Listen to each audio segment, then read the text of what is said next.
Well, I'd like to start things off, first of all, by saying I'm Jim Gray, former executive director of the USS Albacore Museum, and for the next 45 minutes or so, I'm going to take you on a little trip back in time to what I like to call a measureless peril. We're going to tell you the story of, wartime hysteria, spies, U-boats off of the New Hampshire seacoast. And tonight, it's going to be kind of fun, because we actually have 3 separate parts to our little talk, assuming this works. So the talk tonight is going to actually have 3 separate sections to it. The first part is the legends. I should explain it. When I was at the Albacore, well, you're in the Submarine Museum, right in Portsmouth, a town that over a century has been dedicated to the construction and the repair and what have, working on submarines.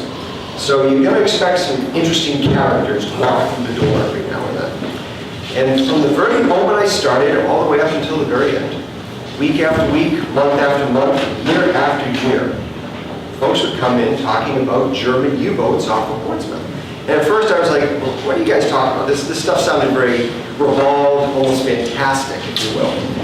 But over time, the stories, they just kept coming. And what really struck me was how there was this earnestness by which people were telling the tales. And also the details. There was an unerring fidelity. The same details were appearing over and over again. So I said to myself, there's got to be something to this. So I went ahead and I talked to my good friends over at the Portsmouth Naval Shipyard Museum, National Archives, Naval Heritage and History Command, and started doing some digging. And that's what we're going to share with you tonight, are the results of that research. So the first part, the legends. We're going to look at the 4 legends that you would hear every week at the Albacore. And after that, we're going to look at the known historic facts, the incontrovertible known facts about German U-boat operations off of America during World War II. And then the final part is where we get to have a little fun, where you, yes you, ladies and gentlemen, get to be the jury. We will adjourn to our hallowed Hall of Justice here, and we will deliberate, we will discuss and tease out and figure out which one of these legends might be true and which ones are false. So hopefully I won't disappoint you. And without further ado, shall we begin? Yeah, let's do this. There we go. First of all, the legends. We're going to start off with the granddaddy of all stories. I even had staff members telling me this story. The legend goes like this. One bright sunny day in the middle of World War II, a German U-boat sails up the Albacore River right into Portsmouth, New Hampshire. Now, the funny thing is, folks always attest to the idea that the sub is submerged. That's a key detail to this. The sub comes in underwater.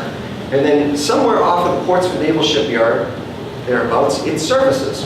And with half of Portsmouth and Kittery standing on the shore, slack-jawed and wide-eyed watching this, the crew of the U-boat pops the hatches, they get out, and they start taking pictures. Just like our little Orange friend here. They're taking pictures. And as folks are watching them, some parts of the legend claim that the crew is looking back at them through their binoculars and even waving to them. So that is the most popular of all the legends by far. The second one, my personal favorite, is that at the end of the war, German U-boats were captured off the New Hampshire seacoast, and they had some interesting passengers on board, high-ranking Nazi officials. And not only do they have high-ranking officials on board, but they also happen to have looted artwork, jewels, and gold, and all kinds of other fun stuff stuffed in there as well. And the legend is that they were on their way to South America, presumably Argentina, to go ahead and to enjoy some kind of retirement, I guess, down there. The third legend, another one of my favorites, is that when those sub-crews were surrendering at Portsmouth and they're being processed through the Portsmouth shipyard prison, at the naval prison, that the guards, when they're inventorying the prisoners, they find some interesting stuff in their pockets. They find ticket stubs to movie houses right in downtown Portsmouth. And they also find these photographs of beaches that look very familiar, because this is where they're spending their liberty when they're off duty, like the Hamptons, Rye, Ogunquit, the Yorks. And they even recognize some of the girls that are in these pictures that are lolling in the surf with these German sailors. And no joke, I wish I had a nickel for every time I heard this one. They start to recognize these girls like, hey, that's Betty Sue. I dated her like 6 months ago. And so, which brings us to the final legend. The final legend is that these U-boat crews were mistreated and abused by their captors at the naval prison. In one case, one of the prisoners is even murdered, maybe because of what they found in their pockets. Who knows? So those are your 4 legends. I'll get that straight, right? Okay. Now we move on to our second phase, the known historic facts. It is an undeniable fact that German U-boats were indeed off the coast of New Hampshire during the Second World War. They were most certainly here. Like I said, you can take it to the bank. Why did they care? What's going on? Well, the story goes back to the days immediately following what happened at Pearl Harbor. On December 8th, 1941, the United States declares war on the Empire of Japan for obvious reasons. And a few days later, Germany declares war on the United States in support of the Japanese ally.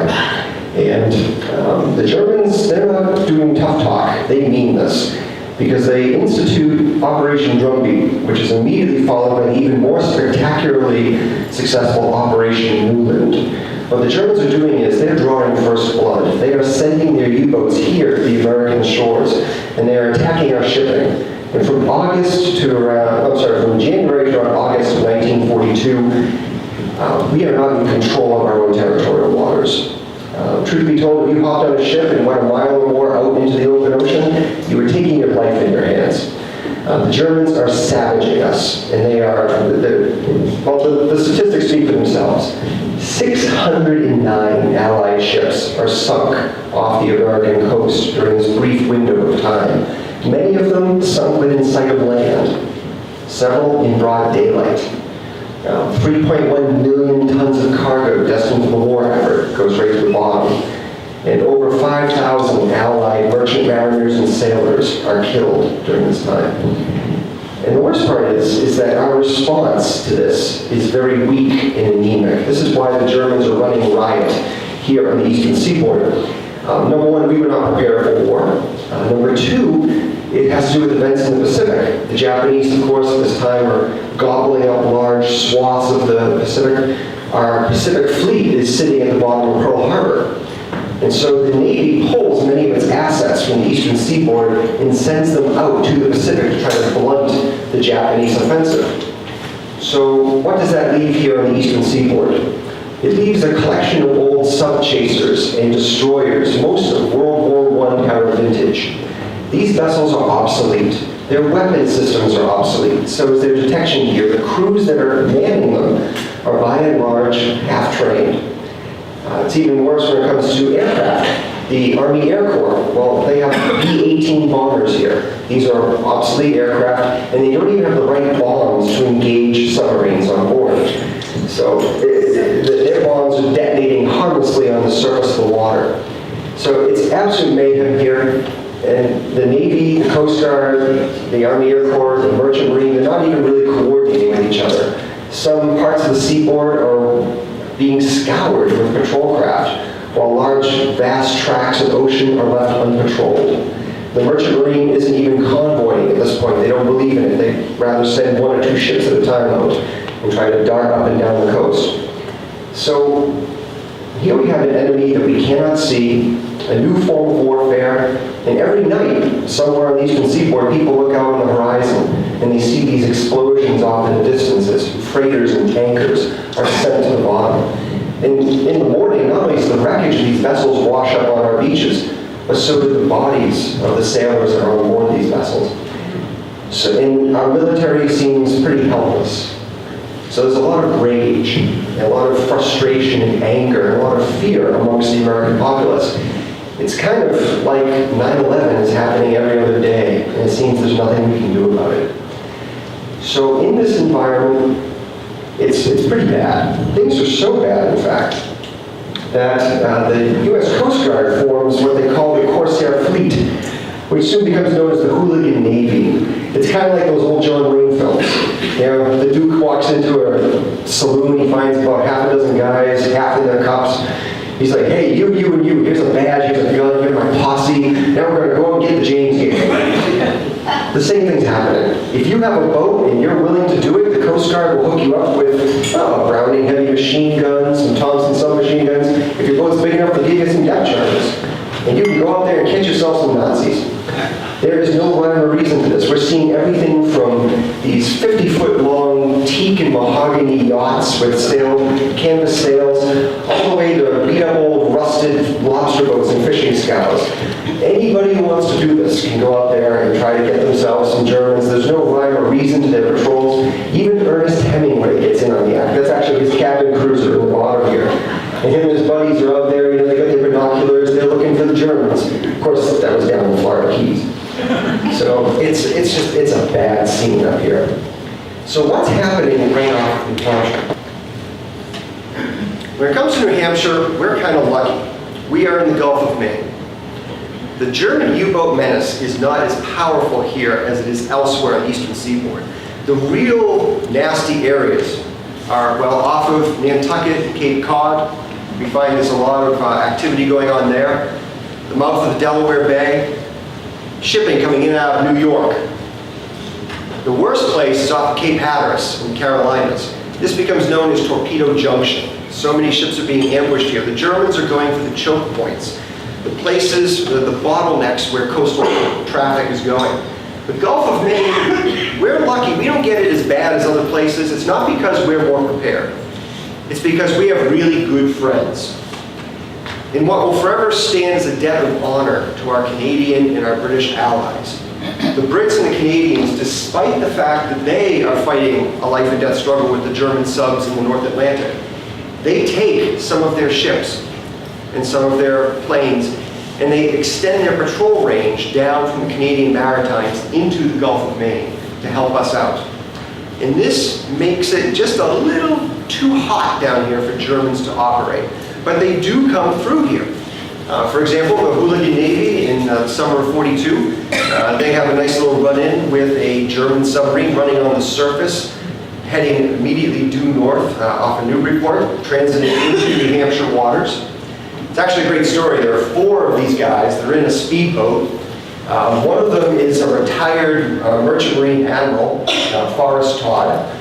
There's also a Coast Guard auxiliaryman armed with a .45 caliber pistol. And that's the only weapon they have, by the way. And there are 2 other guys sitting there, and they're just yahoos out having a good time looking for the Germans. When all of a sudden they hear the chug, chug, chug of the diesel engine, and they look around and they see that there are no navigation lights to be found. So wisely, they cut their own engine. They're sitting there in the dark, bobbing. In a few minutes, they see the silhouette of the German U-boat passing between them and the lights of Newburyport. Thankfully, they're smart enough not to attack. They think better of it. They sit there, and they let it go by. And then after a few minutes go by, they gun the engine, and they zip into town. They tie up at the dock, they run up the street, and they literally drop a dime on a German U-boat. They go up to a payphone, because they didn't have a radio on board this boat. And they call in their finding. Coast Guard, Navy, they go looking for the sub. They have a few small contacts with what they think might be the sub, and then they lose it. So they lose it off of the New Hampshire coast. Unfortunately, by July 3rd, 1942, we have another incident that's not so humorous. The troop ship SS Alexander Macomb is sunk 150 miles immediately east-southeast of Portsmouth. It's a total loss of life on board this vessel. But there is a happy ending to this. Remember those British and Canadian allies I talked about? U-215, the vessel that sunk the Alexander Macomb, the next day is tracked down and sunk by a Canadian Royal Navy corvette. That's why the Germans really weren't up here that much. It's just tough enough. Why would you come up here when all you have to do is go down to Nantucket, New York, Delaware Bay, what have you, where you can hunt with virtual impunity, like I said, even in broad daylight. So it's really our buddies to the north that really save us here. So by August, September of 1942, the Germans have gone ahead and kind of, Operation Newland is winding down. The reason for this is that we're finally getting our act together. We have modern warships, we have modern aircraft. Our crews are now fully trained. We finally worked out all those kinks regarding, patrol schedules. And the Germans don't come over as much as they were, but they are still coming. And they will appear here in the darndest ways. I love this story. This is Operation Magpie. This is the kind of thing that Wile E. Coyote would have dreamt up in his war against the Roadrunner. What it is the Germans sent a submarine over with 2 Nazi super spies on board. And these men are entrusted with a job no less arduous than mapping out the entire military-industrial complex of the United States. 2 spies hop out of this U-boat, they get rowed ashore in a rubber dinghy, and their job is to map out where all the military bases are. They're going to find where the coal mines, the oil fields are, the bridges, the railroads, the tunnels, the telephone exchanges, the shipyards, all of this. And after they figure it all out and they've mapped it out, they're going to transmit via wireless transmitter back to Germany. They're going to tell them all their findings.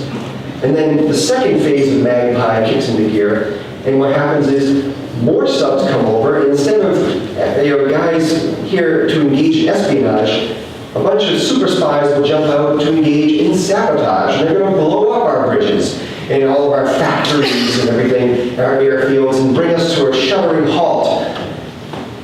But, like I said, this was doomed to start, from the start.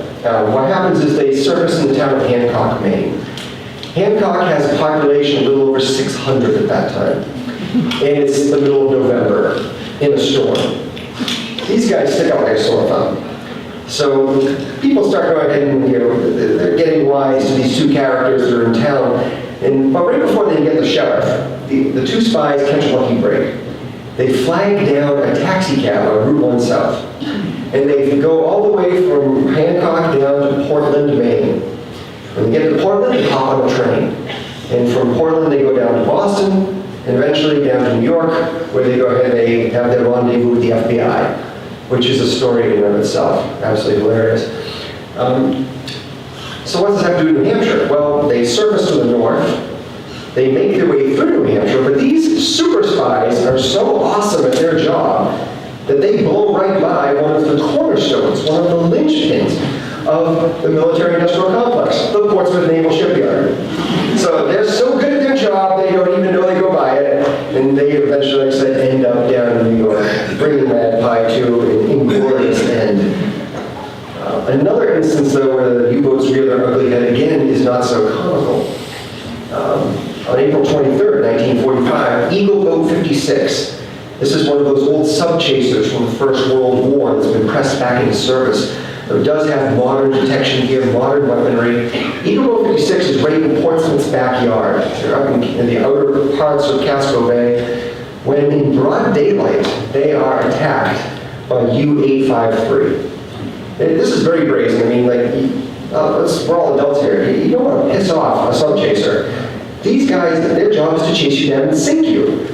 But right in the middle of broad daylight, U-853 sinks Eagle Boat 56. It's a devastating attack. Only 13 crew members survive. Everyone else is blown to bits. This vessel, they've only been able to find a boiler. Everything else was just strewn all about. She got hit with a broadside of torpedoes. And Eagle Boat 56 takes on the dubious honor of being the last warship to be sunk by a German U-boat during World War II. So here we have the Battle of the Atlantic, the longest, largest, bloodiest battle in human history, a 7-year-long battle that stretches everywhere from the Arctic Circle down to the coasts of Brazil and West Africa. And the last shot of that battle is fired right here off of New Hampshire, right off of Portsmouth. And happy ending again. U-853, a few days later, the Navy and Coast Guard catch up with it off of Point Judith, Rhode Island, and blast it to pieces. No survivors on 853. But the biggest chapter in this saga involving the New Hampshire seacoast and German U-boats happens, ironically enough, when the war ends. When Germany surrenders in, 8th of May, 1945, we've got a bit of a problem. There are 52 German U-boats on patrol at that time, or transiting to and from their patrol grounds. These boats are armed and dangerous. What makes them so dangerous is their crews. Forget the SS. the nastiest, most ardent, die-in-the-wool, true believer Nazi you could ever run into was actually a crew member on a submarine. It has to do with the fact that by 1944, 1 out of every 2 German subs going on patrol does not come back. We have become that adept at hunting them down and destroying them for various reasons. So you have a 50% chance that you're going to die when you go out there. And you know you're losing the war anyway. So there's a real temptation here for sub crews to, defect.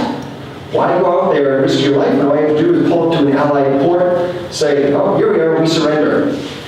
Or maybe you don't want to defect. Maybe you just want to go down to somewhere like in South America or Africa, pull up some sleepy little port, and hop off your sub and just melt into the jungle. So you need true believers on board these boats, men that are willing to die for the cause, for the right. So there's a real possibility that these subs might pull into a port under the guise of surrender, and in that process open up and just go out in a blaze of glory, so to speak.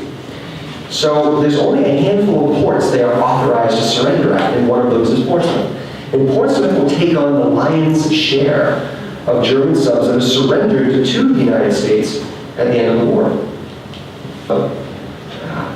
There are 4 that surrendered directly to Portsmouth, as that last slide was talking about. And one thing you have to know is they didn't pull into Portsmouth. A lot of folks think the German subs just slipped in one day and here we are. They actually were given coordinates several hundred miles out in the open ocean.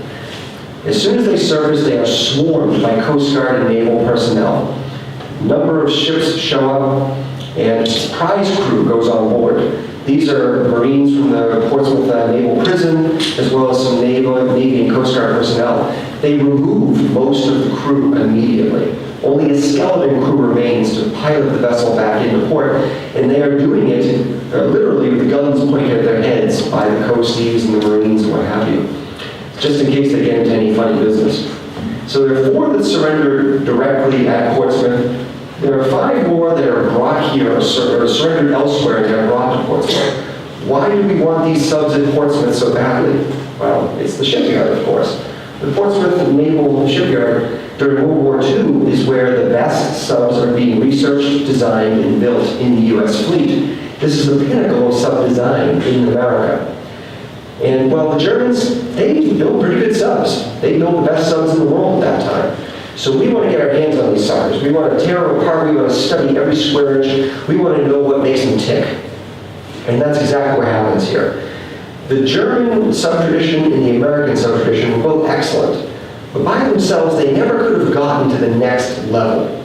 But by this forced marriage that takes place at Portsmouth, this is where we get the next generation of submarines. The modern submarine is born right here in New Hampshire, the state with the smallest coastline in the country. It happens here, of all places. Because, like I said, of that forced marriage of German and American technology. So it's this is the real story, in my opinion. This is where it gets really interesting. But so that's the historic facts. Now we come down to the fun stuff. Now we're journeying to the chamber now. We're sitting here. We've heard the case. Now we have to ask ourselves, did a U-boat truly sail out of Albacore during World War II? How many people say yes? Okay. We got some? Okay, how many people say no? Okay. Well, ladies and gentlemen of the jury, let us consider the facts.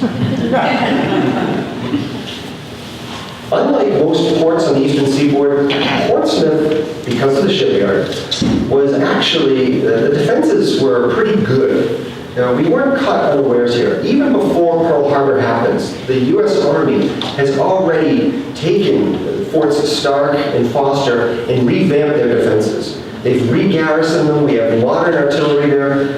We have all modern communication systems. And also, in the days immediately following Pearl Harbor, we see that they're already laying anti-submarine nets in minefields.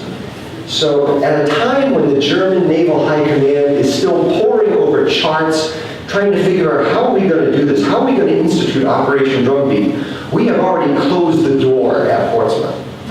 And just in case you think that door wasn't very good, these recently declassified maps from the Department of Defense show you that they sealed it up pretty good. There were 4 anti-submarine nets, 2 to the north, 2 to the south. The two northern nets did not move. They were stationary. The two southern ones moved, but they were not on any fixed schedule. It was only by control of the Army, of all people, in Forts Foster and Stark. That's where the control centers were for moving those nets back and forth. And so if you're a German submariner, you're going to have some really good luck that you're going to get here when the net happens to be open. Now, some people said, well, maybe they snuck in with the ship that was going in and out. Okay, well, now you have 170 some odd naval mines waiting to blow you up. And one last thing, this bank of triangles you see here, those are hydrophones. These are underwater microphones that exist specifically to hear the signature of a German propeller, or a German screw on a submarine as it's trying to sneak into the harbor. And mind you, the legend says that the sub comes into and leaves the harbor unmolested. So these guys would have been better off actually getting a lottery ticket. Their chances were better of winning Powerball than getting in and out of this harbor. But if it takes, if you were to defy the odds in order just to get in and out of Portsmouth Harbor, it's going to take an act of God to get us the river. Because, well, the Albacore River happens to be the world's third fastest flowing navigable river. And it is not a straight shot. It is a torturous, twisty, winding river, all kinds of eddies and currents. And, the legend says the sub comes in. The legend always insists that it comes in submerged. Now, I talked to former engineers at the naval shipyard. These are men who built subs on this river for 30, 40 some odd years. And one of them, Dick Wilder, he is actually an expert on German U-boat design of all things. And they all said the same thing. It's impossible because a submarine in 1942, 43, even 44, 45, if it's operating on battery power, which is you have to use batteries to go underwater. You can't have your diesel engines on underwater, it's not going to work. So you have your battery power. The batteries do not provide enough energy, enough thrust to fight the current of the Piscataqua River. You're going to be tossed around like a toy in a bathtub. And then this navigating underwater on this river, you need to have pretty accurate charts. You need to know the tides, you need to know the currents, you need to know the depth, the topography. German intelligence did not have that information. When they sent the U-123 off to New York, the captain of the U-123, the best that German intelligence could give him were 2 tourist maps. Now that's great if you want to find the Statue of Liberty, but that's useless if you're trying to navigate underwater. So if they don't have good intelligence on New York, which I hate to admit is a more important port than Portsmouth, especially in 1942, they're not going to have charts that would enable someone to do this. So, I hate to say it, but this myth is busted. So, people love this one. So your homework tonight, by the way, is to go home, call all your friends and family, and tell them about this, because every week someone would tell us about the time that the U-boat came up and how their dad saw it. And what I love the most is no one thought to take a picture. No one reported this to the military authorities. No one told the Portsmouth Herald about this. There's no headlines about it. It's the darndest thing. It's the best kept secret of World War II. So where did this legend come from? Because remember, every legend has a kernel of truth buried in there somewhere. Well, the Germans did do something like this. In the very early days of World War II, they pulled off one of the greatest raids in submarine history. U-47 sneaks into Scapa Flow, Scotland. Scapa Flow is the home port of the British Royal Navy. This is where the whole fleet is stationed. The U-47 sneaks into Scapa Flow and torpedoes the British battleship HMS Royal Oak, right where she's moored, and sinks her with a great loss of life. And then U-47 gets out unmolested. So it's a very different reality, though. The defenses of Scapa Flow, unlike Portsmouth, Scapa Flow, they had not updated those defenses since the First World War. Second of all, the U-47 did not come in submerged. It ran on the surface, and it came in at nighttime, not broad daylight. 3 key factors if you're going to do something like this. So what happens, though, is that, of course, this is an enormous blow to British prestige. The largest, most powerful navy in the world at that time, just had one of its premier warships sunk right in their home port. If it can happen there, it can happen anywhere. And that fear is still here in America when U-boats start showing up off of our shores. Especially when you consider the fact that these U-boats weren't supposed to be here. They weren't supposed to have the range to get over here. So this, the ghost of Scapa Flow, combined with wartime hysteria, it makes for this rather ribald and very tenacious legend. But adding to that is the fact that in late July of 1942, one of those mines at the entrance to the harbor explodes and detonates. And so everyone goes into panic mode. Oh my God, they're here. Just a few weeks earlier, the Alexander Macomb was sunk right off of Portsmouth. So we know they're already here. Now they're trying to come in. They're knocking on the door. But when you look at the logbook of the Portsmouth Naval Shipyard, you see it talks about one of the mines being detonated. And that's it. When a sub is sunk, it doesn't just go to the bottom. There's a lot of stuff that comes to the top. Oil, diesel fuel, teak decking that would be on top of the vessel, dead bodies, cork insulation. This nasty slurry of debris comes to the surface and stays there. And yet nobody recorded. You would assume that the Army and the Navy kind of checked out when one of their lines blew up. They might want to see what happened. And they did. It says it right here. The Army mine had just exploded, location to right, blah, blah, blah. Cause of explosion unknown. If they saw the wreckage of a U-boat, that would have been enough to say, okay, we got one. At this time, the morale is so low. If you just got a U-boat, you're going to tell the world, oh yeah, we just got one right outside of Portsmouth. And to this day, fishermen do not report having their nets snagged on any strange underwater obstacle at the entrance to the harbor. Divers, recreational divers, have never found any wreck down there because there never was one. But this is a very persistent legend, though, so I need it. Go home tonight. Call your friends and family. Because we're gonna get on this one. My favorite. How many people think U-boats were captured off of Portsmouth, ferrying high-ranking Nazis and looted artwork in gold off to South America? How many people? Not one. Nobody? This is my favorite. Come on. Okay, there we go. How many people think it's false? Okay. Well, if your hand is up in the air saying it's false, you are technically wrong. That's right. Remember, every legend has a kernel of truth, and this one has a large kernel of truth. It has to do with the last U-boat that surrendered at Portsmouth. It was the U-234. In this photo, you can see U-234 on the right. It's the much larger U-boat with the armed guard posted at the bow. U-234 was originally created to be an ocean-going mine-laying submarine. But halfway through its construction, the Germans repurposed it. They turned it into a long-range cargo-carrying sub, meant specifically for trips to and from the Empire of Japan. So this is a large underwater freighter. Now, U-234 left Kristiansand, Norway, in April of 1945 with 6 to 9 months worth of fuel and provisions. That's more than enough to get down to Argentina. It's overkill, but it's the right amount for this vessel, given its speed, to make it all the way to Japan.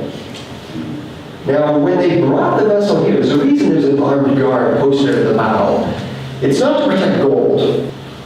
Well, it's all kinds of plans. Reams and reams of technical documents on how to build V1 and V2 rockets. Also, the latest plans for electrical torpedoes. An entire Me-262 jet fighter plane has been crammed into this submarine. Something called a glide bomb, which is nothing less than an early version of the modern cruise missile. And most chilling of all, over 1,200 pounds of uranium oxide. Yellow cake uranium, the key ingredient to making a nuclear bomb. And when it comes to the passengers, they didn't find Hitler and Eva Braun on board. What they did find, though, were, well, General Kessler of the Luftwaffe. They found intelligence officers. They found scientists that were involved in the development and the production of jet aircraft. As well, there had been 2 Japanese officers on board. When they heard that the sub was going to surrender, they committed harikari. They were actually buried at sea. The U-234 was full of treasure, but it wasn't gold and silver and looted artwork, and didn't have high-ranking officials on board. It was not going to South America. It was going to Japan. This was a Hail Mary pass, a last-ditch effort by the Nazis to try to impart their terror weapons and their knowledge and technology to the Japanese Empire in the vain hope that the Japanese could take this stuff and could fend off the coming onslaught from the Allies, and maybe, just maybe, in the far distant future, maybe the Japanese Imperial Army would liberate Berlin from the Allies. It was an act of desperation. Personally, I don't think it would work even if the sub did get into Tokyo. The Japanese infrastructure was so devastated by our firebombings and B-29s that it's very hard to imagine it could have built enough of these weapons to have any meaningful impact on the war. But thankfully, U-234 came to Portsmouth, and we don't have to worry about that. So where did this legend come from? It goes back to the 1960s. If you were to go into a drugstore, you'd find all these like cheap Pulp Fiction dime novels. And in the 1960s, this was a trope. Every edition of these silly little dime store novels had at least one or two stories about these pesky little Nazis that had run off down to South America and were hiding in the jungles while their stolen loot as they vainly try to rebuild the Third Reich, until, of course, the blonde-haired, blue-eyed American with the M16 comes in and puts an end to all this foolishness. So these are really lurid stories, but they're very popular. And here on the New Hampshire seacoast, there's all kinds of people who have been working at the shipyard during the war, and they remember U-234. They remember how there were all these high-ranking officials that were taken off of the boat immediately, and how they were, spirited away. They did not get processed at the shipyard prison like all the other crew members of these vessels. So they remember this. They don't know who they were, but they remember it. And they also remember that there had to have been something really important on that boat, because immediately they locked it down, they put an armed guard on it, and in the middle of the night, a bunch of trucks pull up, they offload whatever was on that boat, and no one ever gets to see what it was. Maybe someone actually got to see some of that uranium. Now, yellow cake uranium, a shipyard worker in 1945 has no idea what this is, but it is gold in color, so maybe they made that connection. The point is, this story only starts to appear, really, after the 1960s. So I've talked to guys who began to work at the shipyard. Nobody ever talked about this back before the 1960s.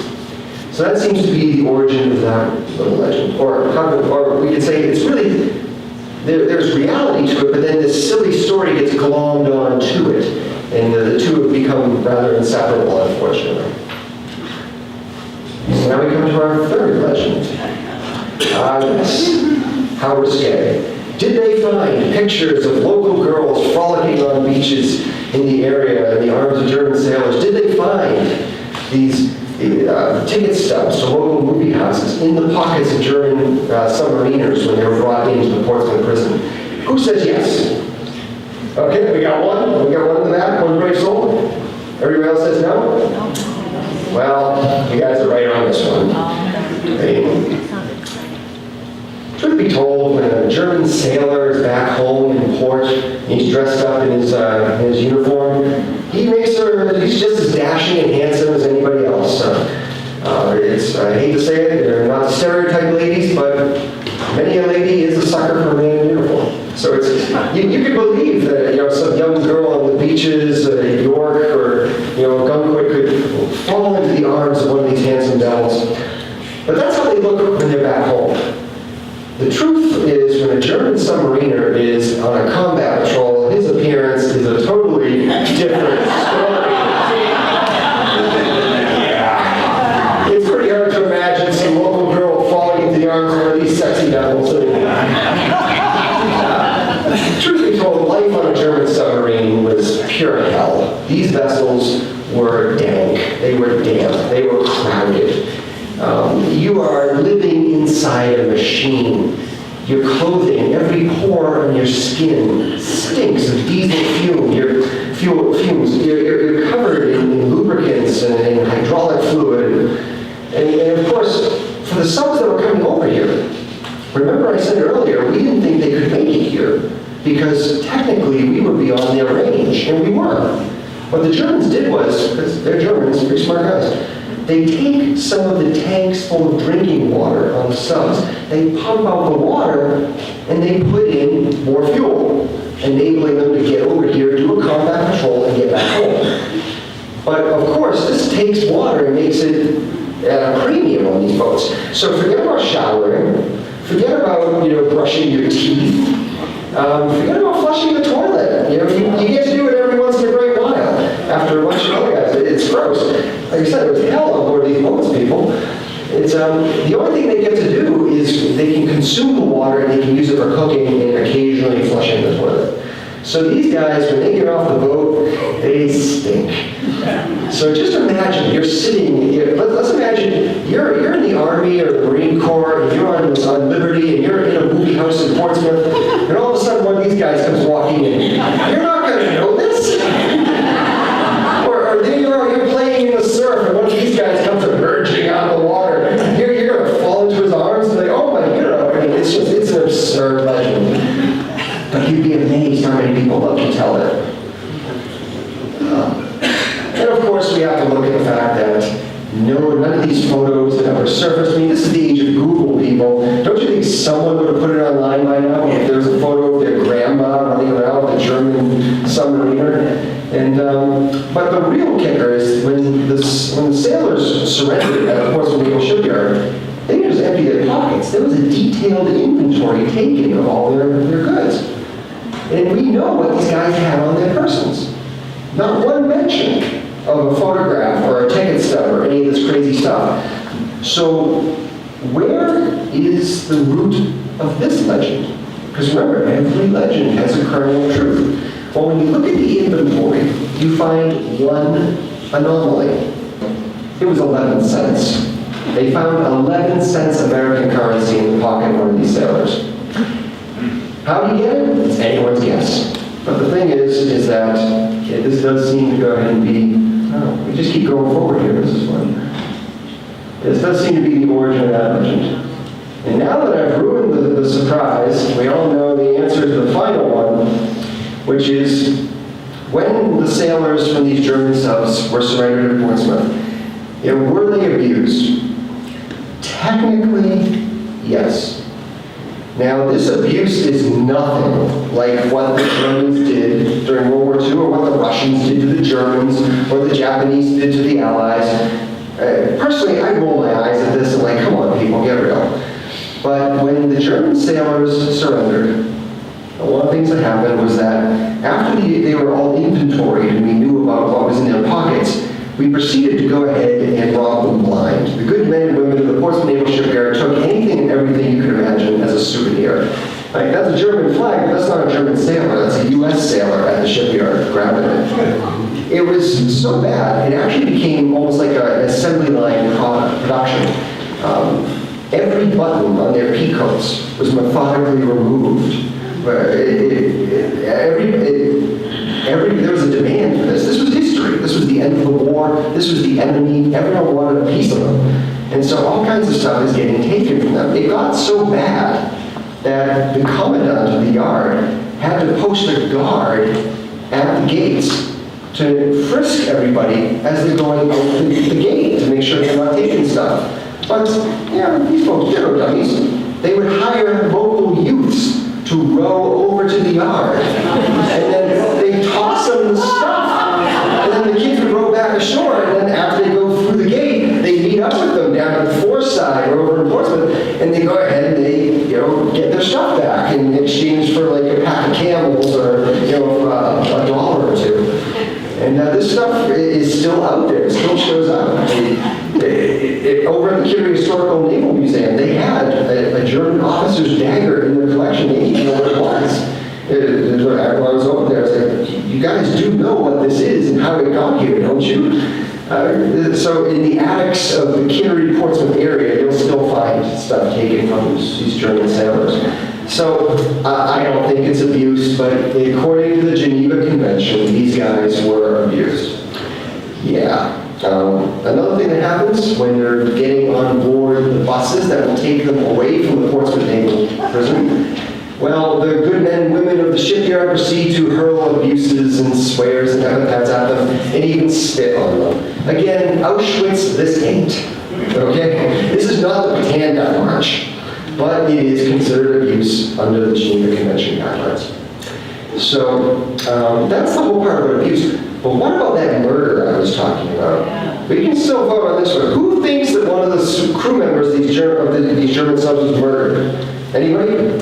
Okay, we got just one hand. Well, there's always one brave soul in this group. I like that. Everyone else thinks this didn't happen? Well, oh, we got two? We got two?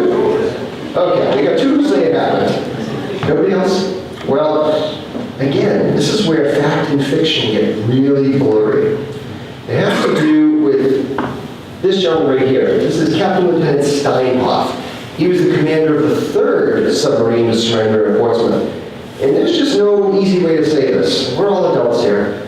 Steinhoff was a son of a bitch. This guy was an ardent Nazi. He was unapologetic, unrepentant, defiant in the face of his capture. He followed orders like a good captain does, but once he was on shore, he was not a pleasant man to be around. And the story is that Steinhoff, well, first of all, this part of the legend is completely false. Steinhoff wasn't even at the Portsmouth Naval Prison for more than 48 hours. They did not intern them at the prison. That's a myth in and of itself. They were processed at the prison.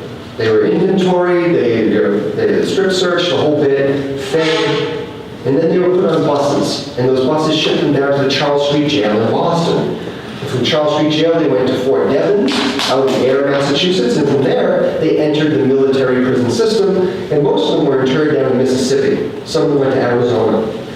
Now, when it comes to Steinhoff, like he is at the Portsmouth Naval, when he's at the Charles Street Jail, Steinhoff dies. The story is that he was being interrogated by naval intelligence. In the middle of it all, they slap him, they humiliate him. He goes back to his cell eventually. And the story is that a U.S. Marine goes into his cell and beats him to death. And it's easy to believe. Just look at the picture over here. That's a U.S. Marine guard you see over on the right giving a death stare to Steinhoff's second in command. And Steinhoff is just standing there. And there's a lot of enmity swirling around this man. But when you start to go ahead and do your research, you discover two things, the reality of it all, and you discover that the reality is a lot more interesting than a legend. Truth be told, Steinhoff committed suicide. When you pull his death certificate and you go ahead and you look at the contemporary papers, this fellow actually took a lens on his sunglasses, cracked it, and used it to open up his left wrist. Why did he do this? Well, Steinhoff, he's not just any sub-commander. Steinhoff's brother is one of the scientists working on the V2 rocket program at Pianola. He would actually be brought over here during Operation Paperclip and be part of the formation of NASA and our space program, as well as our missile defense and all that stuff. So Steinhoff knows this about his brother. Steinhoff does not want to be used as collateral to get his brother to, collaborate with the Allies. And Steinhoff himself, he may be an SOB, but he's a genius, because he himself is involved in Germany's missile program.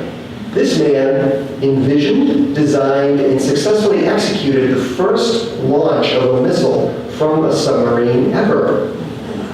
So he doesn't want to collaborate with the Allies. So he chooses death before dishonor. So again, you can see the reality and how it just gets morphed over time, here and there, and turns into the legend that we know it to be today. So I know a few sacred cows were tipped here tonight, and I apologize for that. I should have told you to buckle up beforehand. But at this point, do we have any questions or anything? Or, no questions at all? Not even questions about the meaning of life or something like that? Yes, sorry. Did any of the batteries locally ever fire on U-boats? Excellent question. Did any of the local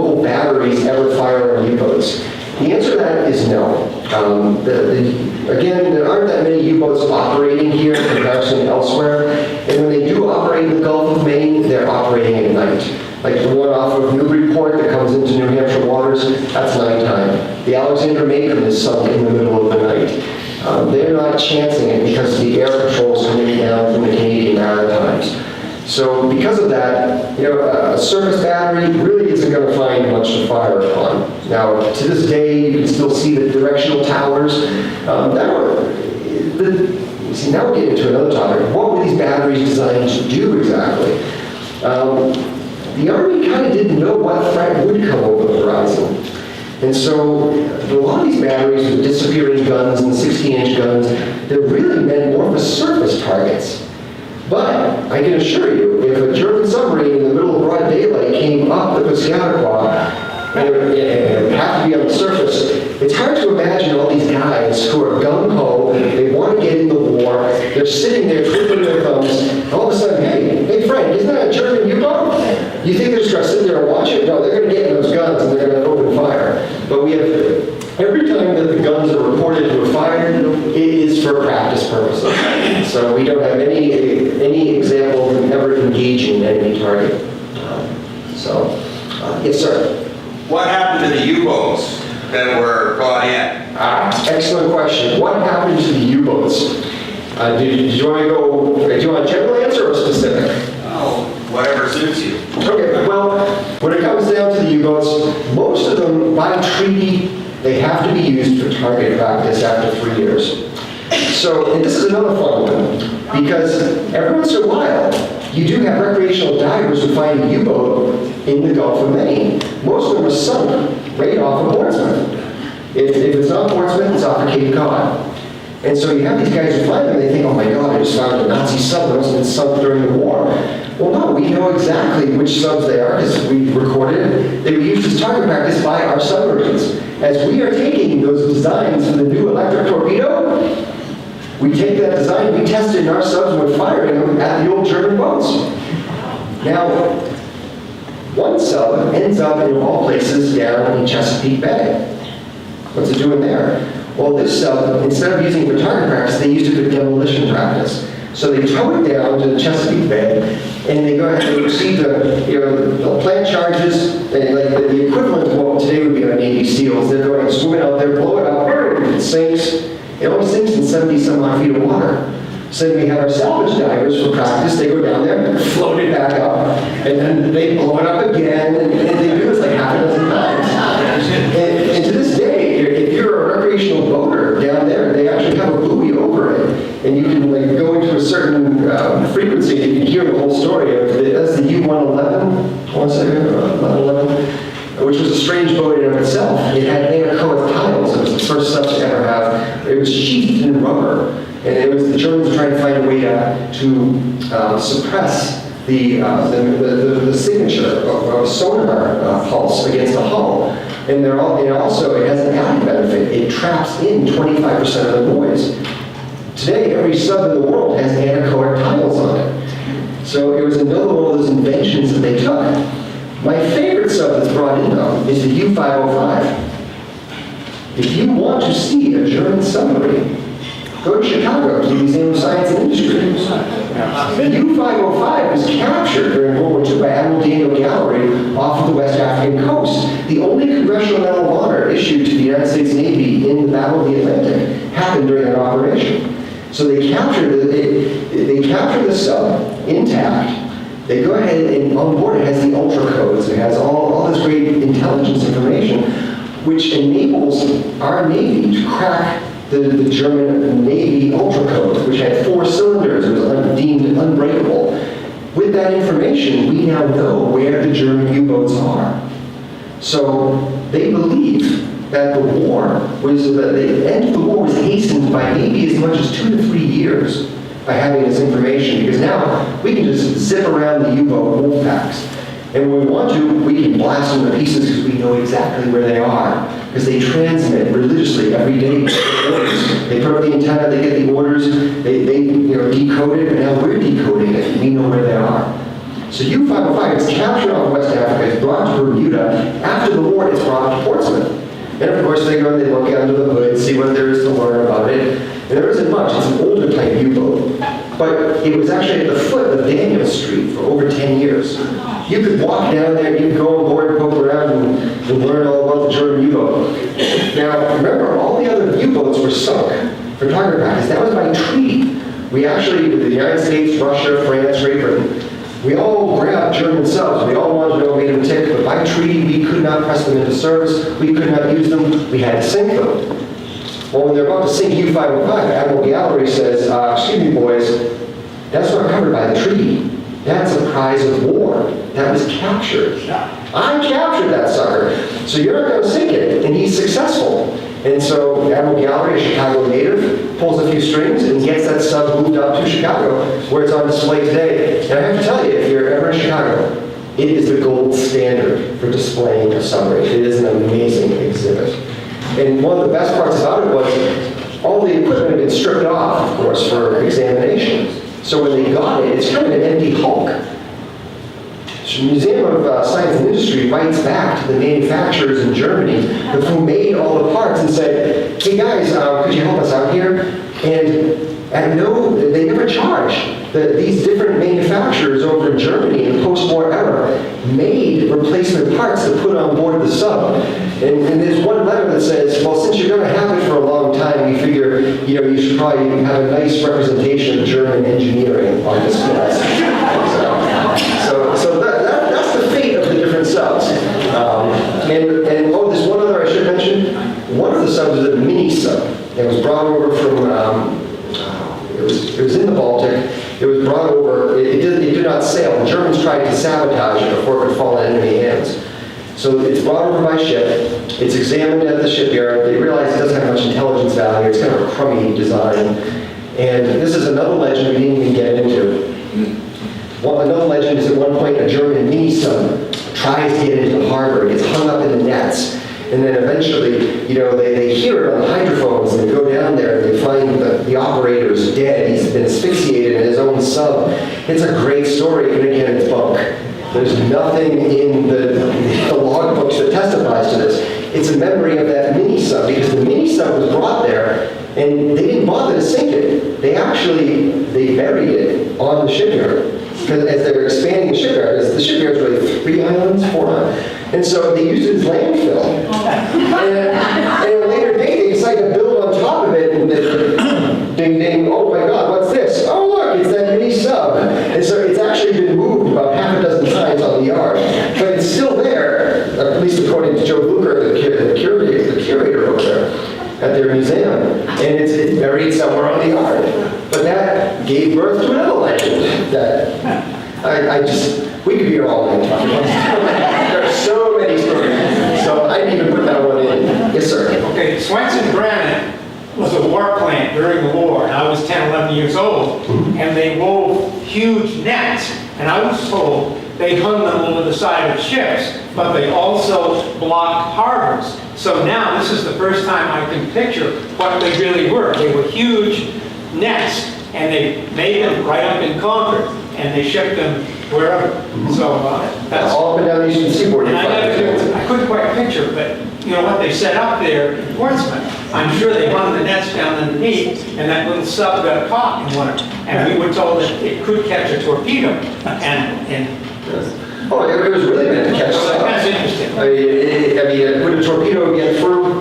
It would detonate, if anything, if it hit it. But it was really to keep subs out. And they had these over at Pearl Harbor as well. Right before the Japanese attack on Pearl Harbor, they actually catch a mini sub trying to get in there. But yeah, that's exactly what we're talking about. Glad we could put the pieces of the puzzle together for you. Yeah, thank you. Yes. How do local shipping and fishing deal with the mine harbor? Excellent question. Well, they really, when it comes down to the shipping itself, local shipping, non-military shipping, it's like going to the power plant and stuff back and forth, they have to coordinate that with the Army. The Army is in charge of the mines. The mines themselves can be turned on and off, which is another thing folks don't realize. So again, that mine that did detonate, it's a short circuit. Maybe the primer cap got corroded or something. More likely, it's just a short circuit. But no, then you can turn these off. so they can go in and out of the harbor and not set them off and blow up. So, you're welcome. Yes, sir. My dad was exempted from the draft and worked for the State Highway Department during the war. And there were a couple of occasions that mine washed ashore along Hampton Beach and that area. I thought those were real enough stories. They happened. Also, a radio mechanic at the yard was my mentor when I was learning amateur radio in my teens. And he corroborates what you said about souvenirs skipping across the back channel in Canada area. It's a very narrow little channel. You have a fish up in this closed off today because of Homeland Security. We used to go up in and fish all the time in that back channel. You could have throw a rock from Victor Academy into the yard. So you didn't happen to do any rowing across the channel? I would wait to go. But my mother's old friend who mentored me in amateur radio was a teenager, worked on the yard for years as a radio mechanic. And he told me there's a boy. Yeah, they did indeed. That is one of my favorite stories that actually proved to be true. Is That's an anecdotal corroboration of what you already knew. I love when history is verified. Any other questions or? Oh, yes, sir. I was wondering about the liquid mercury that the German submarines used. Yes. Ballast and trim it, to trim it. Does that affect any of the seas around? I'm sorry, the last part of your question? Ocean water around New England? So the mercury spilling. Yeah, the mercury spilling from a submarine, it's in your environment. If you ever have a can of tuna fish, you might be eating some of that German mercury.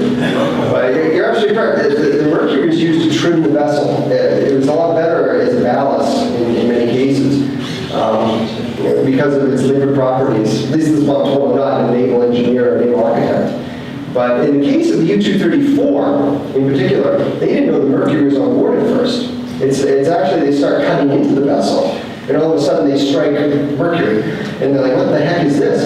And it's believed that the mercury is being shipped over for Japanese wartime production. This was not for maintaining trim on board the sub.